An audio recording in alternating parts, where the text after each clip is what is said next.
Welcome to Suresh and temple guide channel. ఈరోజు మనం world heritage site అయిన తంజావూర్ టెంపుల్ ని సందర్శించబోతున్నాం. ఈ స్వామి అసలు పేరు రాజరాజేశ్వరాలయం. ఈ స్వామిని రాజరాజేశ్వర అని పిలిచేవారు. కానీ తంజావూర్ను చివరిగా పాలించిన మరాఠా రాజులు బృహదీశ్వరాలయంగా పేరు మార్చారు. రాజరాజేశ్వర అంటే రాజరాజ చోళ గుర్తొస్తాడని ఈగో ప్రాబ్లంతో మరాఠా రాజులు పేరు మార్చి ఉండొచ్చు. ఈ ఆలయాన్ని రాజరాజ చోళ నిర్మించాడు.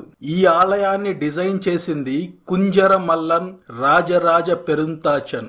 దీనిని 1003లో మొదలుపెట్టి 1010లో పూర్తి చేశారు. కేవలం 7 సంవత్సరాలలో ఎటువంటి టెక్నాలజీ లేని రోజుల్లో, ఎటువంటి మెషనరీ లేని రోజుల్లో చిన్న చిన్న పనిముట్లతో, ఏనుగుల సహాయంతో ఈ ఆలయాన్ని నిర్మించారు. పూర్తిగా గ్రానైట్ రాతితో నిర్మించిన మొట్టమొదటి ఆలయం ఇది. ఈ ఆలయాన్ని నిర్మించడానికి 1,30,000 టన్నుల గ్రానైట్ ను వినియోగించారు. ఈ ఆలయానికి సమీపంలో ఎక్కడా గ్రానైట్ రాయి అనేది లేదు. మినిమం 100 కిలోమీటర్ల దూరం నుంచి ఇన్ని టన్నుల గ్రానైట్ రాతిని ఏనుగుల ద్వారా తరలించారు. ఈ ఆలయాన్ని నిర్మించడానికి ఎక్కడా సిమెంట్, ఐరన్ మరియు ఏ ఇతర వస్తువులను వినియోగించలేదు. కేవలం రాతితోనే ఇంటర్లాకింగ్ సిస్టమ్ ద్వారా నిర్మించారు. అతి ఎత్తైన కట్టడం. దీన్ని నిర్మించడం ఒక ఎత్తైతే ఈ విమాన గోపురంపై 80 టన్నుల కలశాన్ని ఏర్పాటు చేశారు. 80 టన్నులంటే 80,000 కేజీలు. ఏకశిలపై ఈ కలశాన్ని నిర్మించటమే చాలా గొప్ప విషయం.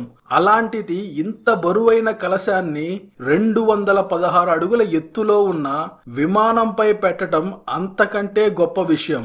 ఆ కాలంలో ఎటువంటి మెషినరీ కానీ క్రేన్స్ కానీ లేవు. దీన్ని ఎలా పైకి లేపారంటే, ఆ కాలంలో గోపురం నుంచి 8 కిలోమీటర్ల దూరం వరకు ఎలివేషన్ ని నిర్మించారు. ఆ ఎలివేషన్ మీదుగా 3000 ఏనుగుల సహాయంతో పైకి తీసుకువెళ్లి అమర్చారు. ఒక్కసారి ఊహించుకోండి, ఇలా ఈ కలశాన్ని ఏర్పాటు చేసే సమయంలో ఏ మాత్రం చిన్న పొరపాటు జరిగినా అప్పటి వరకు నిర్మించిన ఆలయం మొత్తం కూలిపోతుంది. హైలీ స్కిల్డ్ పీపుల్ మాత్రమే దీన్ని చేయగలరు. ఇదంతా ఒక ఎత్తైతే ఈ ఆలయాన్ని నిర్మించడానికి ఎటువంటి బేస్మెంట్ నిర్మించలేదు. డైరెక్ట్ గా నేలపైనే నిర్మించారు. మనం ఒక చిన్న ఇల్లు నిర్మించాలన్నా స్ట్రాంగ్ బేస్మెంట్ ఏర్పాటు చేస్తాం.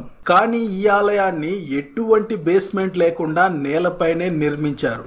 1000 ఏళ్ళైనా ఏ మాత్రం చిన్న వంపు కూడా లేకుండా ఇలా నిటారుగా ఉందంటే అప్పటి వారిని ఎంత గొప్పగా పొగిడినా తక్కువే. ఈ ఆలయం